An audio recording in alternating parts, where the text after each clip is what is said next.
명절날 시어머니가 처음으로 울었습니다. 며느리한테 맞아서도 아니고 돈을 떼어서도 아니었습니다.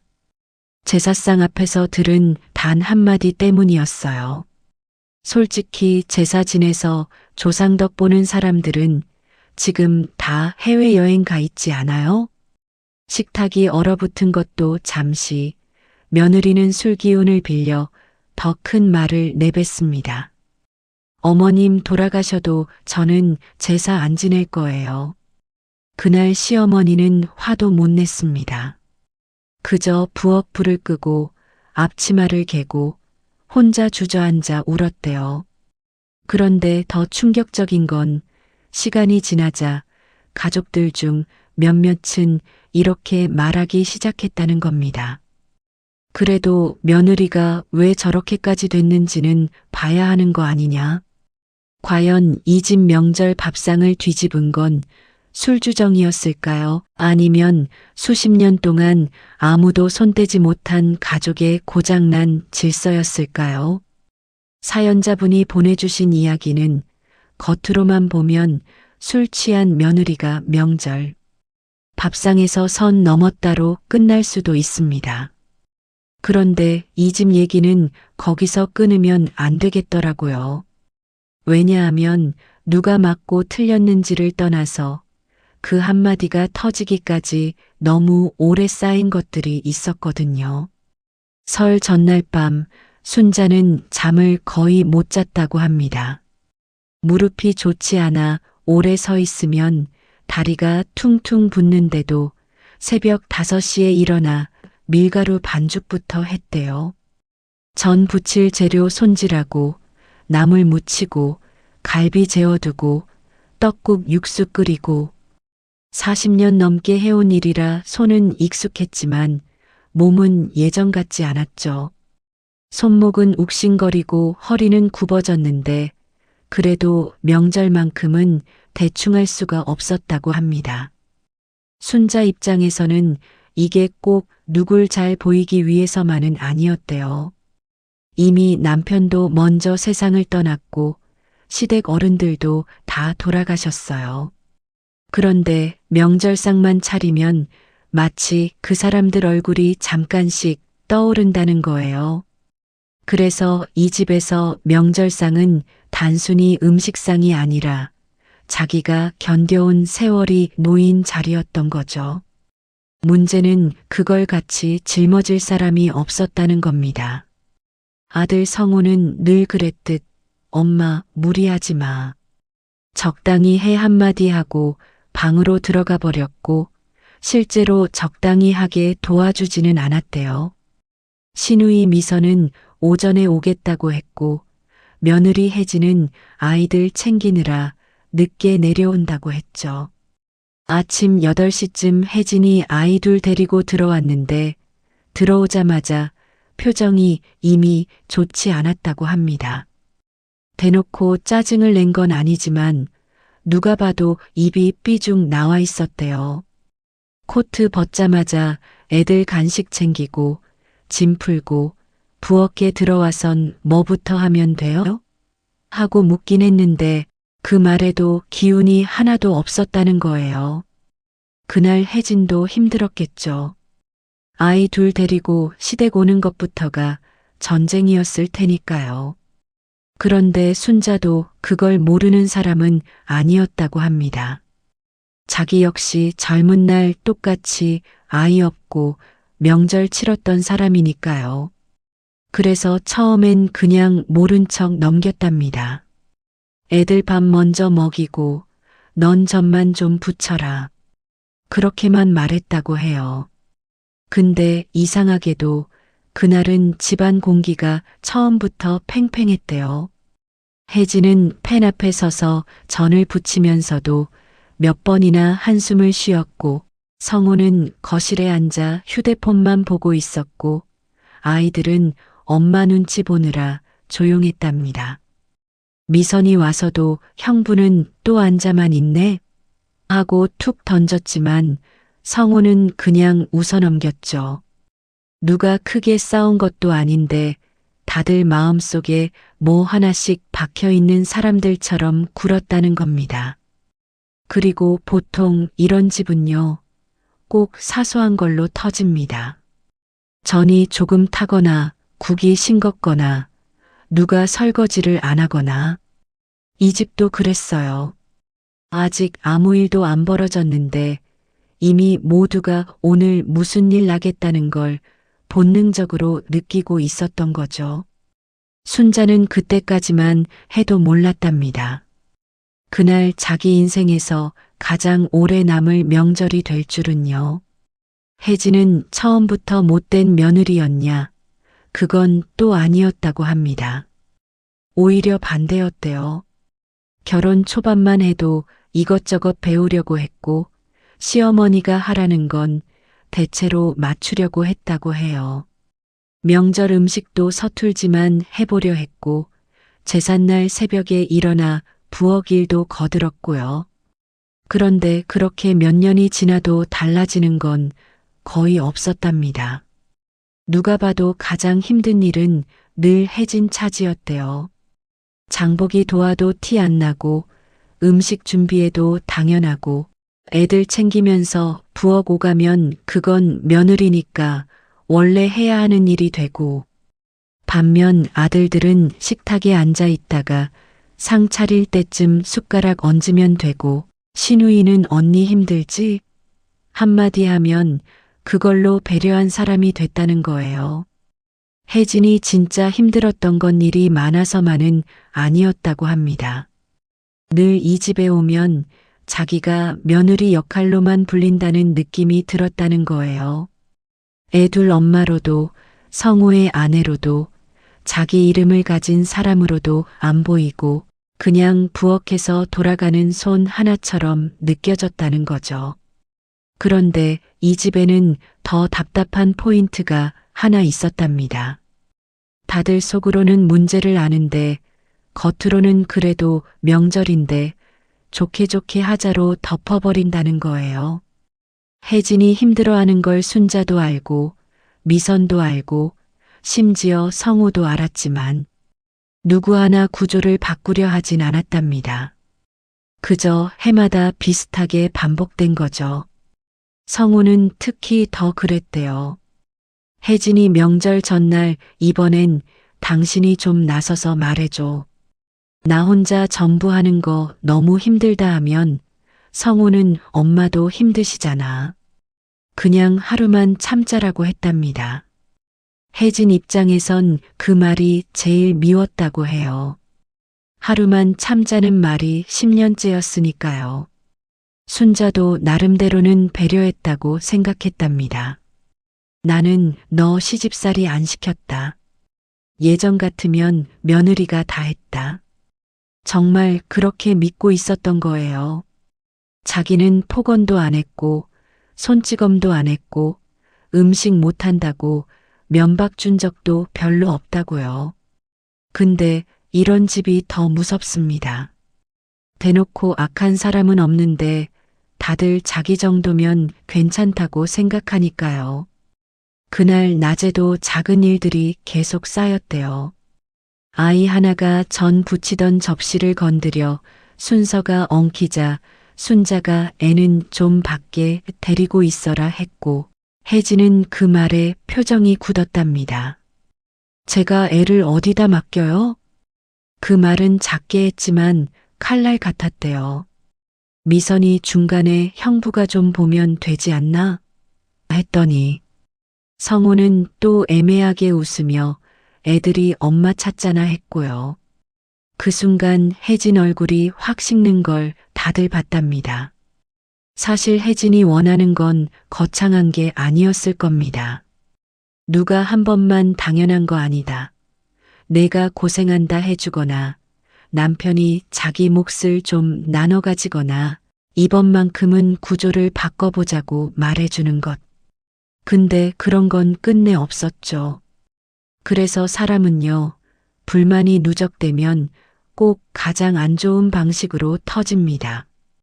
차분하게 말할 기회가 너무 오래 무시되면 결국 분노가 말을 집어삼키거든요. 혜진도 아마 그랬던 것 같습니다. 문제는 그날 저녁 그 분노가 향한 자리가 너무 컸고 너무 깊었다는 거죠.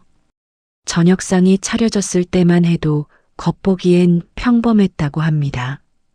전이며 갈비며 떡국이며 명절 음식이 다 올라왔고 아이들은 잠깐 들떠 있었고 친척 몇도 늦게 합류했대요. 순자는 이미 하루 종일 서 있었으니 얼굴이 지쳐 있었고 혜진도 말수가 확 줄어든 상태였답니다. 문제는 술이었어요. 원래 혜진이 술이 센 편은 아닌데 그날은 아예 작정하고 마시는 사람처럼 보였다고 하더라고요. 누가 권한 것도 아닌데 잔이 비면 또 채웠고 얼굴이 빨개지는데도 멈추지 않았답니다. 성우가 옆에서 그만 마셔 하고 툭 말했지만 그 말투가 또 사람 더 열받게 하는 시기였다고 해요. 걱정이라기보다 귀찮아하는 느낌. 늘 자기는 한 발 빠져 있으면서 마지막엔 말리는 척만 하는 사람 있잖아요. 혜진 눈엔 그렇게 보였던 거죠. 처음엔 그냥 투덜거림이었대요. 명절이 뭐라고 다들 이렇게 사람 잡나 몰라. 여자들만 고생하지 맨날. 그 정도면 누가 받아주거나 말릴 수도 있었겠죠. 근데 다들 애매하게 웃거나 못 들은 척하거나 아이고 또 시작이네 같은 표정만 지었다는 겁니다. 그게 아마 혜진을 더 자극했을 거예요. 자기는 진심으로 답답한데 또 한 번 대수롭지 않게 넘겨지는 거니까요. 그러다 제사상 얘기가 나왔답니다. 누가 먼저 꺼냈는지는 정확히 기억이 갈린대요. 어떤 사람은 순자가 내일 새벽에 상 차릴 거니까 일찍들 자라고 했다고 하고 또 어떤 사람은 작은 아주머니 경자가 그래도 제사는 지내야 집안이 편하다 같은 말을 꺼냈다고 하더라고요.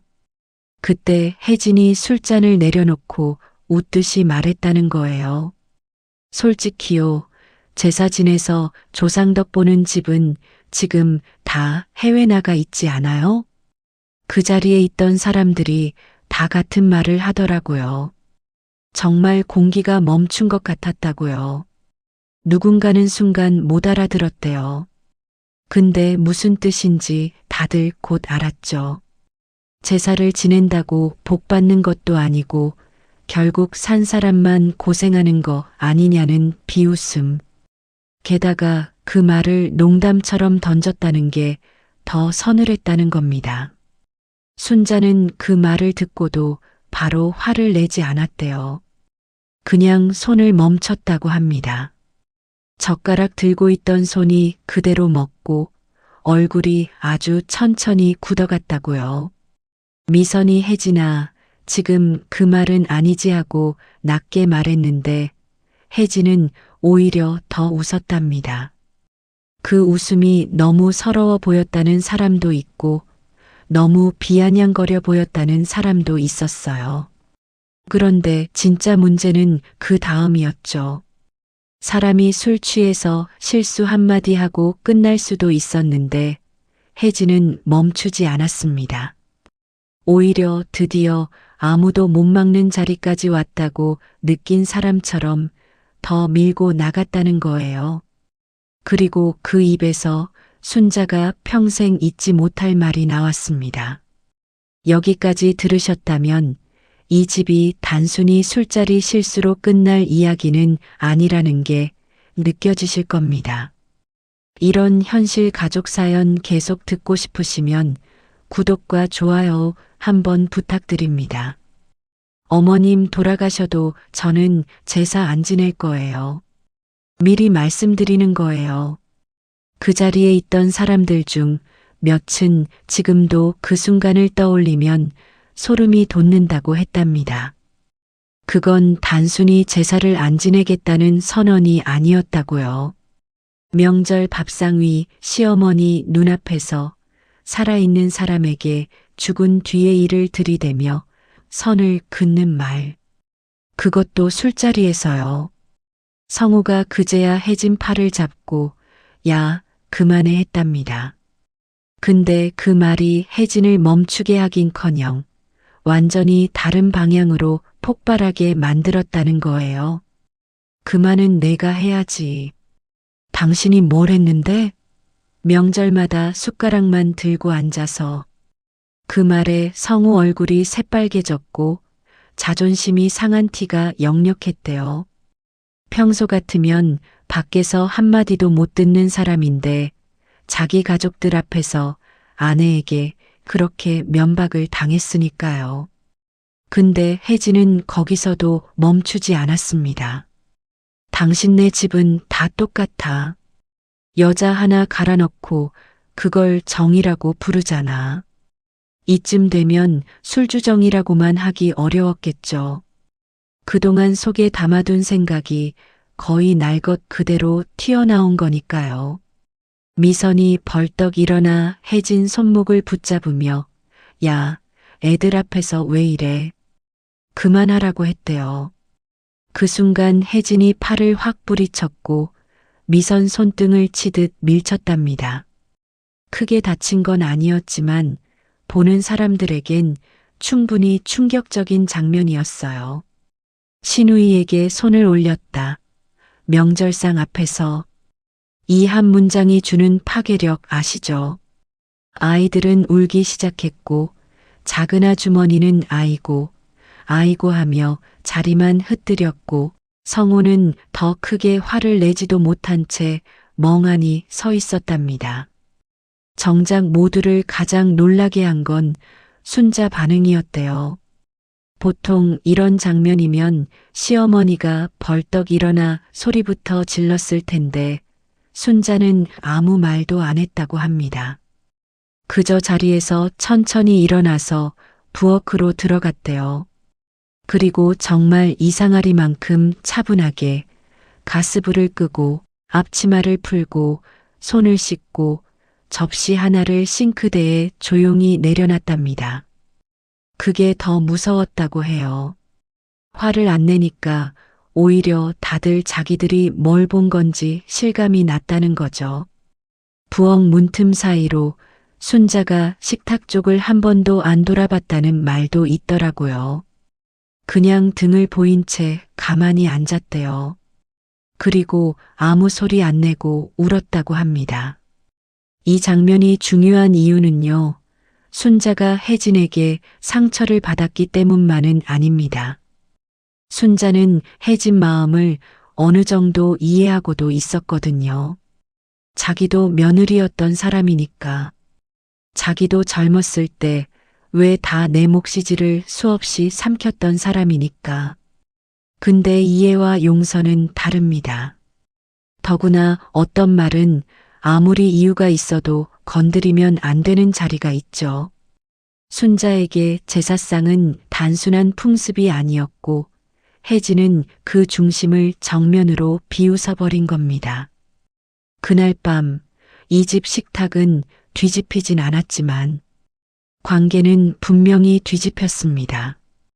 이 사연이 단순히 진상 며느리 한 명이 사고 쳤다로 안 읽히는 이유가 바로 여기 있습니다. 순자가 부엌에서 울면서 떠올린 게 혜진 욕이 아니었다고 하거든요. 자기 젊은 시절이었대요. 순자도 23세 시집와서 정말 혹독하게 명절을 치렀답니다. 시어머니는 무서웠고 시아버지는 말 한마디 안 했고 남편은 늘 바빴고 큰 집 작은 집 오가는 사람들은 끝도 없었대요. 새벽에 일어나 밤늦게까지 일해도 누구 하나 고생했다는 말을 안 했고 자기가 부은 손으로 전을 부치며 속으로 몇 번이나 울었다는 거죠. 그때 순자도 속으로 수없이 생각했대요. 왜 산 사람만 고생하고 죽은 사람 핑계로 이걸 다 해야 하나? 왜 아들들은 앉아있고 며느리만 부엌에 있어야 하나? 내가 나중에 시어머니 되면 절대 저러지 말아야지. 근데 사람이요, 세월 지나면 자기가 미워하던 구조 안으로 그대로 들어가 있을 때가 많습니다. 순자도 그랬던 거예요. 자기는 예전 시어머니보단 덜 심했다고 믿었고 실제로 심하게 굴진 않았을 수도 있죠. 하지만 덜 심한 것과 다른 건 또 다른 얘기잖아요. 결국 혜진도 자기처럼 명절 앞에서 질식하고 있었는데 순자는 그걸 정확히 보면서도 구조 자체를 바꾸진 못했던 겁니다. 그래서 더 아팠을 거예요. 혜진 말 속에 자기 젊은 날 울분이 섞여 있다는 걸 순자는 누구보다 잘 알았을 테니까요. 하지만 동시에 그 말이 너무 잔인했다고 합니다. 순자 남편은 몇 년 전 먼저 세상을 떠났어요. 생전에 다정한 사람은 아니었지만 막상 보내고 나니 명절상에 그 사람이 빠진 자리가 너무 크더라는 거예요. 그리고 시어머니, 시아버지, 가난 속에서도 자식들 키워낸 옛사람들. 순자에게 제사상은 그 사람들이 완벽해서가 아니라 그냥 살다가 먼저 간 사람들이 잠깐 이름을 얻는 자리였대요. 혜진은 그걸 덕도 안 되는 것처럼 말했죠. 순자에겐 그게 단순히 풍습 비판으로 들리지 않았답니다. 자기가 버텨온 시간 전체를 하찮게 만드는 말처럼 들렸다는 거예요.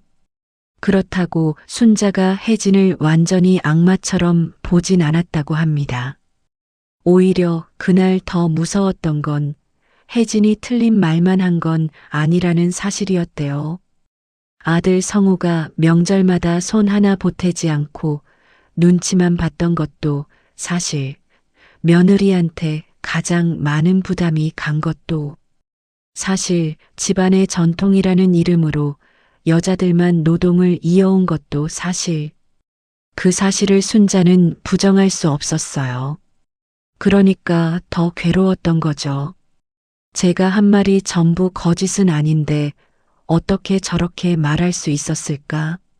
나는 왜 저 아이가 저렇게 되기 전에 막지 못했을까? 그날 밤 순자는 결국 잠을 한숨도 못 잤다고 합니다. 혜진 때문에 분해서만은 아니었대요. 자기가 지켜온 명절도, 자기가 참아온 세월도, 자기가 물려준 방식도 한꺼번에 흔들리는 것 같아서였대요.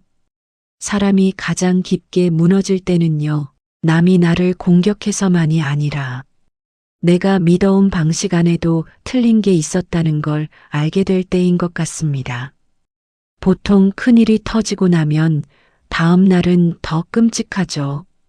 전날 소리 지르고 울고 난리 났는데 아침 되면 다들 붓고 굳은 얼굴로 밥 먹으면서 아무 일 없던 척하는 그 공기요. 이 집이 정확히 그랬답니다. 혜진은 숙취 때문에 얼굴이 창백했고 전날 일을 어디까지 기억하는지 애매한 표정이었다고 합니다. 근데 기억을 못하는 건 아니었던 것 같대요. 순자를 제대로 못 쳐다봤으니까요. 성우는 아침부터 짜증이 가득해서 혜진에게 너 어제 미쳤었냐? 고 했다고 해요. 근데 듣는 사람 입장에선 그 말도 웃기죠. 평소엔 아무것도 안 하다가 사고 터지고 나서야 책임을 아내한테만 돌리는 것처럼 보였으니까요. 미선은 더 노골적이었답니다. 아무리 힘들어도 그렇지 엄마 앞에서 돌아가시면 어쩌고 그 말이 말이냐? 혜진은 그때 처음으로 고개를 들고 그럼 언니는 제가 안 힘들어 보였어요? 라고 했대요. 그러니까 미선도 입을 다물었다고 합니다. 보였죠. 보였는데 자기도 바꾸지 못했으니까. 순자는 끝내 아무 말 안 했대요. 그게 오히려 식구들을 더 불편하게 만들었죠. 늘 명절 끝나면 남은 음식 챙겨주고 애들 용돈 쥐어주고 조심히 가라 하던 사람이 그날은 그냥 마른 얼굴로 앉아만 있었다는 거예요. 혜진이 몇 번 어색하게 부엌 쪽을 서성였지만 순자는 쳐다보지도 않았다고 합니다. 그리고 친척들은요, 이런 일 생기면 꼭 빠릅니다. 작은 아주머니 경자가 돌아가자마자 다른 집에 전화했대요. 어제 큰 집에서 난리도 아니었다. 그 말이 친척들 사이에 돌기 시작한 거죠. 며느리가 술 취해 제사 안 지낸다 했다더라. 시누이 손까지 쳤다더라. 시어머니가 울었다더라. 말은 늘 원본보다 커지잖아요. 그래서 순자는 더 수치스러웠을 겁니다. 자기 집안의 가장 약한 부분이 순식간에 밖으로 새어나가고 있었으니까요. 근데 사건 다음 날 아주 작은 반전이 하나 생깁니다. 미선이 우연히 혜진 아이들 가방 챙기다가 혜진이 적어둔 메모지를 봤대요. 거기엔 장보기 목록, 아이들 약 챙길 것, 시댁 갈 때 가져갈 반찬통, 아버님 제사상 과일, 어머님 무릎 파스 그런 게 빼곡했다고 하더라고요. 그리고 맨 아래에 한 줄이 적혀 있었대요. 올해는 제발 나 혼자 울지 말자. 그 한 줄을 보고 미선도 마음이 복잡해졌다고 합니다. 혜진이 잘했다는 건 아니었어요. 근데 저 아이가 명절 오기 전부터 이미 무너질 준비가 된 사람이었다는 건 분명해 보였던 거죠. 사람들은 꼭 터진 장면만 봅니다. 근데 정말 무서운 건 그 사람이 터지기 전까지 얼마나 오래 혼자 버텼는지 아무도 안 봤다는 사실일 때가 많아요. 그렇다고 해서 그날 혜진의 말이 용서되는 건 아니지만요. 이 이야기가 복잡한 이유는 바로 거기 있습니다. 가해와 피해가 칼로 자르듯 한 줄로만 정리되지 않거든요. 겉으로는 며느리가 선을 넘은 사건 같지만 안을 들여다보면 또 다른 얼굴이 보이기 시작하죠. 사연이 어떻게 뒤집히는지 끝까지 보시려면 좋아요와 구독으로 함께 해주세요. 며칠 뒤 순자가 아들 성우에게 전화를 했답니다. 길게 말하지도 않았대요. 그저 아주 조용한 목소리로 다음 명절부터는 따로 보내자. 엄마는 이제 무리하고 싶지 않다 그랬다는 거예요. 성우는 처음엔 놀랐답니다. 엄마가 화가 나서 한 소리인 줄 알고 혜진이도 미안해하고 있어. 술 때문에 그랬던 거야 라고 했대요. 근데 순자는 대꾸도 길게 안 했다고 합니다. 술 때문에 나온 말은 원래 없는 말은 아니다. 그 한마디만 했대요. 이 말이 참 아프더라고요. 순자는 이미 알고 있었던 거죠. 혜진이 그날 한 말은 술이 만들어낸 게 아니라 오래 쌓인 감정이 술을 타고 밖으로 나온 거라는 거리요. 그래서 더 이상 시비를 가리고 싶은 마음조차 없었던 겁니다. 사과받는다고 회복될 일도 아니고 누가 옳다 정한다고 정리될 문제도 아니라는 걸 알았던 거예요. 근데 이 전화가 가족들한텐 완전히 다르게 들렸습니다. 성우는 엄마가 우리를 내치려 한다고 느꼈고 혜진은 결국 나만 문제 삼는구나라고 받아들였고 미선은 엄마가 진짜 많이 상했구나 싶었다고 해요. 그날 저녁 성우와 혜진은 또 크게 부딪혔답니다.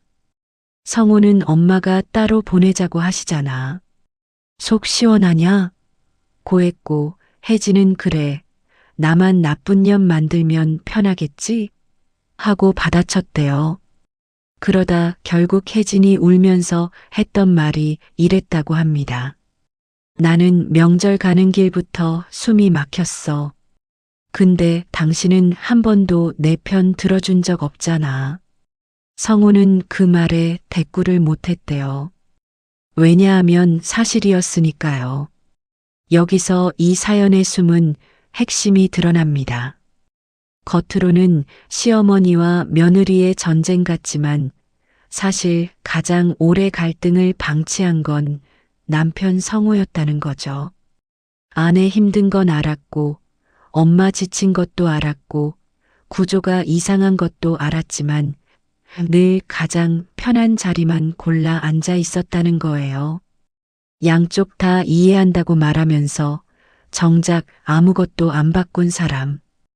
혜진 입장에서 분노가 순자에게만 향한 건 아니었을 겁니다. 오히려 가장 직접적인 분노는 성호에게 있었겠죠. 근데 한국 가족 드라마의 이상한 구조상 그런 분노는 꼭 식탁 위에서 비틀린 방식으로 터집니다. 가장 센 사람한테 바로 못 가고 가장 상징적인 자리부터 깨뜨리는 식으로요. 순자는 그걸 모를 리 없었을 겁니다. 그래서 더 지쳤겠죠. 며느리의 분노를 이해 못해서가 아니라 자기 아들이 그 사이에서 너무 오래 비겁했다는 걸 알아서요. 순자는 결국 결론을 내립니다. 누가 더 잘못했는지보다 이제는 자기 삶을 좀 덜 갈아넣는 쪽으로 가겠다고요. 그게 처음으로 순자가 자신을 위해 한 선택이었는지도 모릅니다. 가족들이 혜진을 명절에 술 먹고 폭주한 며느리로만 기억하려 할 때 미선이 하나둘 뒤늦게 떠올린 장면들이 있었다고 합니다. 예를 들면 명절 한 달 전쯤 혜진이 보낸 메시지요. 언니, 이번엔 형부가 좀 도와주게 말해주실 수 있어요? 어머님 무릎 안 좋으신 거 아는데 그러니까 더 방식 좀 바꾸면 안 될까요? 제사 음식 좀 줄이거나 외부 음식 섞으면 안 되나 싶어요. 혜진은 사실 이미 여러 번 완곡하게 신호를 보냈던 거예요.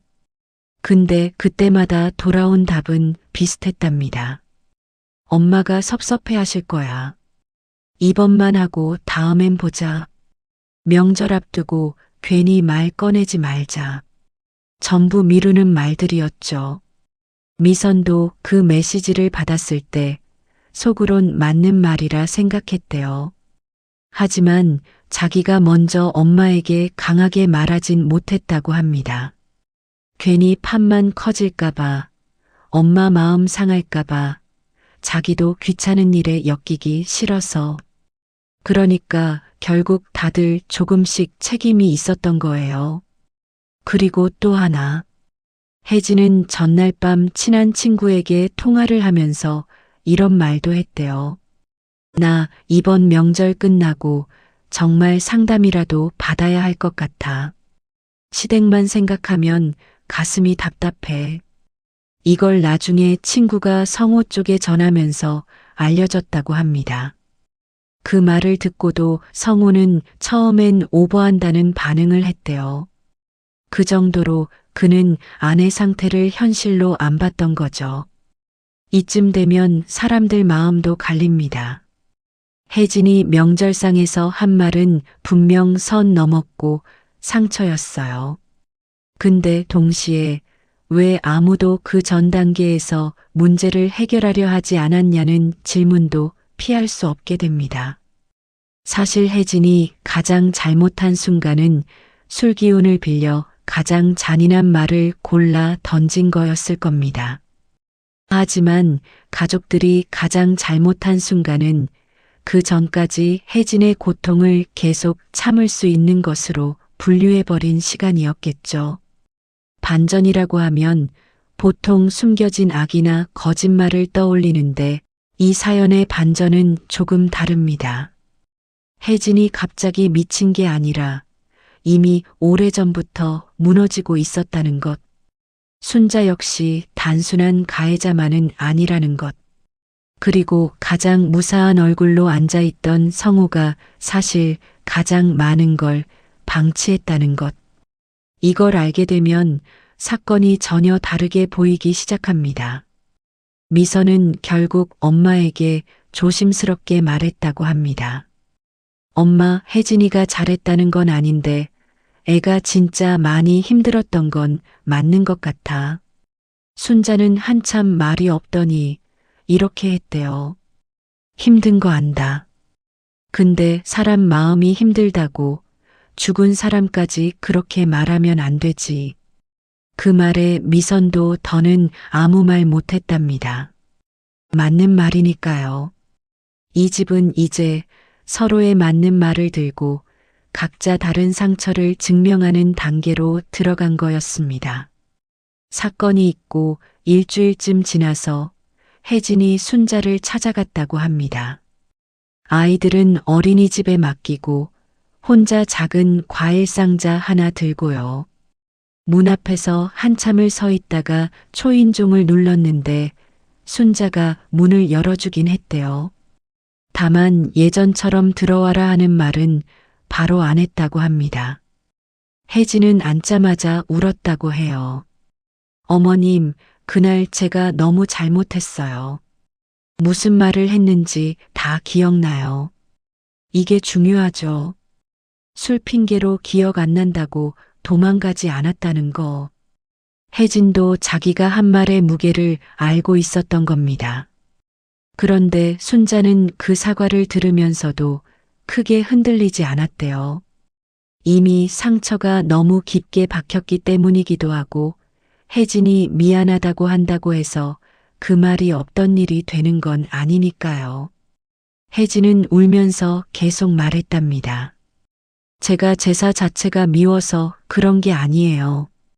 그냥 맨날 저만 없어지는 느낌이었어요.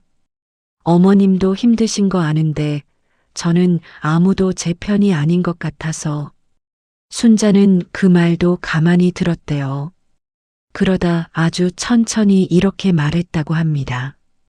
내가 힘든 걸 내가 몰랐던 건 아니다. 근데 너는 그날 내 살아온 시간을 다 부정했어. 이 말이 참 세더라고요. 혜진은 명절 노동의 부당함을 말하고 싶었겠지만 실제로 입 밖으로 나온 건 순자의 기억과 상실, 가리고 먼저 간 사람들까지 싸잡아 지워버리는 방식이었던 거죠. 그러니 같은 문제의식을 가져도 받아들이는 사람은 완전히 다른 상처를 입는 겁니다. 혜진이 그날 순자 앞에서 무릎을 꿇었다는 얘기도 있었는데 그건 가족들 말이 조금씩 달랐어요. 다만 분명한 건 혜진이 정말 많이 울었고 처음으로 변명보다 사과를 먼저 했다는 겁니다. 근데 순자는 끝내 예전으로 돌아가진 않겠다고 했대요. 사과는 받겠다. 그런데 다시 같이 명절 보내는 건 생각 안 한다. 혜진이 그 말을 듣고 더 울었답니다. 아마 그때 알았겠죠. 사과가 모든 걸 되돌리진 못한다는 걸요. 이 장면이 참 현실적인 게 둘 다 어느 정도 진심이었다는 겁니다. 혜진은 진짜 후회했고 순자도 완전히 미워서만 그런 건 아니었어요. 그냥 너무 오래 쌓인 방식이 너무 아픈 말 하나로 결정적으로 끊어졌던 거죠. 순자도 마지막에 이런 말을 했다고 합니다. 나는 너 미워해서 이러는 거 아니다. 나도 이제는 덜 힘들고 싶다. 그 말이 혜진에겐 더 아프게 들렸을 것 같아요. 화를 내는 사람보다 지쳐버린 사람이 더 돌이키기 어렵거든요. 그의 이후 그 집 명절은 달라졌다고 합니다. 순자는 정말로 상을 줄였고 제사도 최소한으로만 했대요. 아들네는 명절 당일 잠깐 들르거나 아예 날짜를 따로 잡아 식사만 했고요. 겉으로 보면 갈등을 정리한 것처럼 보일 수도 있겠죠. 근데 사연자분 말로는 누구도 완전히 편해지진 않았다고 합니다. 순자는 여전히 명절이 다가오면 그날 밥상에서 들었던 말을 떠올린대요. 어머님 돌아가셔도 저는 제사 안 지낼 거예요. 그 문장이 비수처럼 남았다고요. 자기가 지켜온 것들이 시대에 안 맞을 수 있다는 건 알겠는데 그렇다고 해서 전부 웃음거리처럼 사라져야 하느냐는 마음이 아직도 남아 있는 거죠. 혜진은 혜진대로 후유증이 컸답니다. 그날 이후로 가족 모임만 생각하면 얼굴이 화끈거리고 아이들 앞에서 그런 모습을 보였다는 자책감도 오래 갔다고 해요. 무엇보다 자기가 원했던 건 이 집 구조 좀 바꾸자였는데 결과적으로는 가장 잔인한 방법으로 말해버렸다는 걸 스스로도 인정하게 된 거죠. 성우는 한동안 양쪽 모두에게 원망을 샀습니다. 엄마한텐 너는 내 아들이 맞냐는 눈빛을 받았고 아내한텐 당신이 진작 한 번만 나섰어도 여기까지 안 왔다는 말을 들었죠. 어쩌면 이 이야기에선 성우가 가장 많은 걸 배워야 했는지도 모릅니다. 중간에 서 있다는 건 가만히 있는 게 아니라 불공평한 걸 먼저 끊어내는 책임이어야 한다는 거요. 미선은 나중에 이런 말을 했대요. 그날 언니가 한 말은 정말 못됐다. 근데 그 말을 하기 전까지 언니가 어떤 표정으로 버텼는지는 우리도 봤잖아. 이 말이 아마 이 사연 전체를 제일 잘 설명하는 것 같습니다. 누가 100% 악하고 누가 100% 불쌍한 이야기였다면 오히려 쉬웠겠죠. 근데 현실은 그렇지 않아요. 순자는 희생의 기억을 지닌 사람이면서 동시에 낡은 구조를 이어온 사람이었고 혜진은 분명 억울한 사람인 동시에 넘어선 선이 있는 사람이었습니다. 그리고 가족들은 모두 그 둘 사이에서 보고도 모른 척한 시간의 공범이었죠. 그래서 이 이야기의 결말은 통쾌하지 않습니다. 시어머니가 완전히 악인으로 무너지지도 않고 며느리가 완벽하게 복수에 성공하지도 않아요. 대신 한 번 깨진 관계가 얼마나 조용하고 현실적으로 형태를 바꾸는지만 남습니다. 다시는 예전처럼 한상에 둘러앉지 못하는 식으로요. 사연자분은 마지막에 이렇게 적어주셨어요. 그 집은 싸워서 끝난 게 아니라 지쳐서 달라졌어요. 저는 그 문장이 제일 오래 남았습니다. 명절 밥상을 뒤집은 건 결국 술 한 잔이 아니었을 겁니다. 그건 오래 쌓인 침묵, 방치, 체념, 그리고 이번만 참자가 만든 결과였겠죠. 다만 아무리 그렇다 해도 어떤 말은 한 번 나오면 다시 담을 수 없습니다. 그래서 가족은 제일 가깝고 제일 쉽게 서로를 찌릅니다. 그날 시어머니가 처음으로 울었던 이유, 그리고 끝내 등을 돌린 이유. 어쩌면 답은 단순할지도 모릅니다.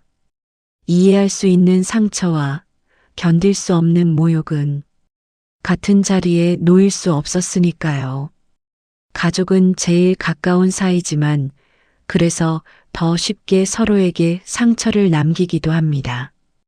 이 사연도 누가 완전히 악하고 누가 완전히 불쌍해서가 아니라 오래 참아온 말들이 가장 아픈 방식으로 터져버린 이야기였던 것 같습니다.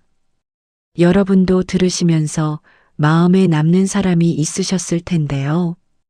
이 집 명절을 무너뜨린 건 한마디의 술주정이었는지 아니면 그 말이 나오도록 오래 방치된 시간이었는지 댓글로 함께 나눠주세요.